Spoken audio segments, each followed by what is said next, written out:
the month, we're covering 3 key themes, which is do more, save more, and earn more.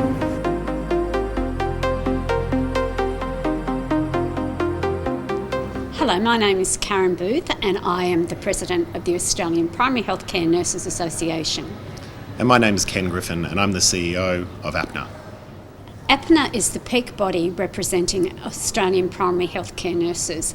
There are 95,000 primary healthcare nurses and APNA lobbies and advocates on their behalf. We're in Sydney tonight with nurses who are part of our Money in May campaign.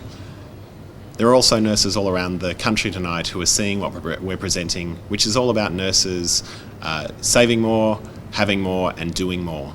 This is about making sure that nurses have financial acumen, that they value themselves and can negotiate for pay rises, but also other improvements in their workplaces that improve their own situation financially, but also the patient care that they can deliver to make Australia healthier. 6,000 or thereabouts based on the APRA data of registrations.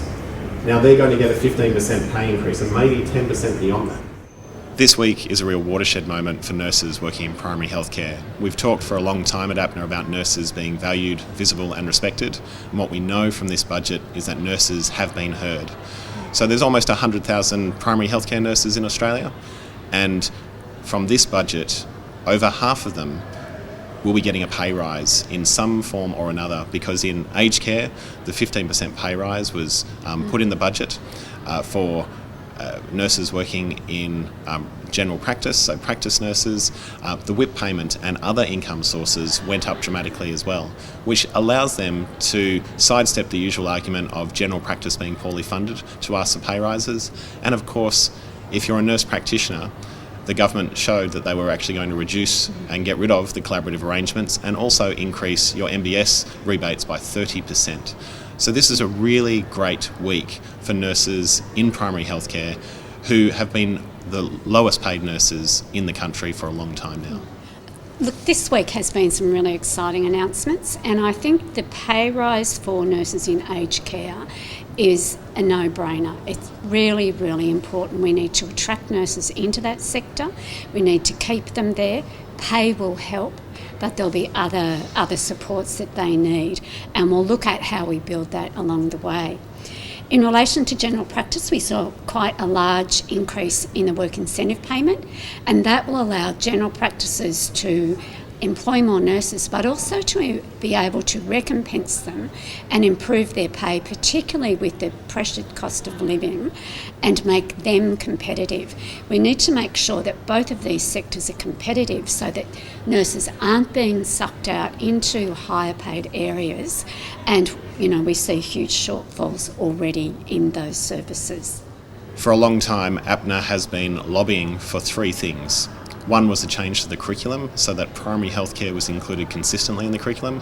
Another one was a student nurse placement program in primary healthcare, so student nurses could get a taste of primary healthcare and then make an informed decision as to whether they chose it as their career. And then the other one was to increase the utilisation of nurses.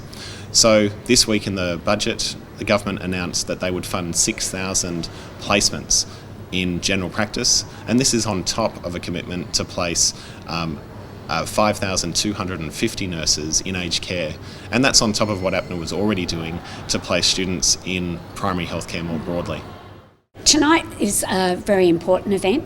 Nurses, like many of us, aren't necessarily across all the things they need to know about finances, and we know that it's very hard to argue for a pay rise, to put forward the case for your worth, for the benefit that you bring to your workplace, whether that be aged care and in particular general practice. So I think tonight's event will be really important because it'll help nurses with negotiation skills. Understanding their value to the practice, I think, is really important. And we know that I've been on the MBS review, and when we looked at where do the nurses work and, how do you know where the nurses work? And the Secretariat said, we know where they are because that's where they do all the health prevention. That's where they do all of the chronic disease management.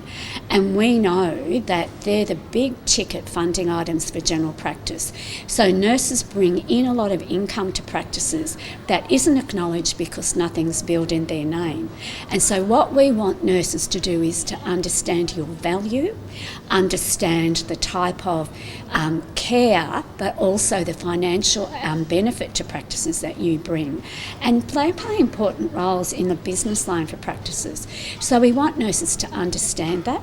We want them to be able to negotiate their position and perhaps for pay rises, for better conditions, extended roles, knowing the key role that they play, not just in patient care but in the bottom line for their practices. We know that the government is giving a clear sign that it values nurses. Now we need nurses to make sure they value themselves.